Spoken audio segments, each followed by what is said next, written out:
आणि गेल्या अनेक वर्षात विशेषतः नरेंद्र मोदी निवडून आल्यापासून त्यांना हे एक चांगलं अस्त्र मिळाले की पराभव झाला की पहिलं खापर ईव्हीएमवर फोडायचं, नाहीतर निवडणूक आयोगावर फोडायचं.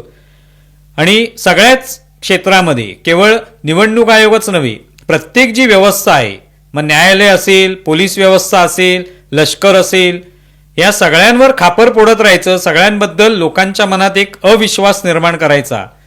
हे काँग्रेस आणि त्यांच्यासोबतच्या इंडिया आघाडीमधल्या पक्षांचं एक व्यवच्छेदक लक्षण बनलेलं आहे. आणि तुम्ही पाहाल की कोणतीही निवडणूक जी आहे ती झाल्यानंतर पहिलं खापर ईव्हीएमवर फोडायचं, निवडणूक आयोगावर फोडायचं, हे ठरलेलं आहे. आता लोकसभा निवडणुका झाल्या गेल्या वर्षी 2024ला.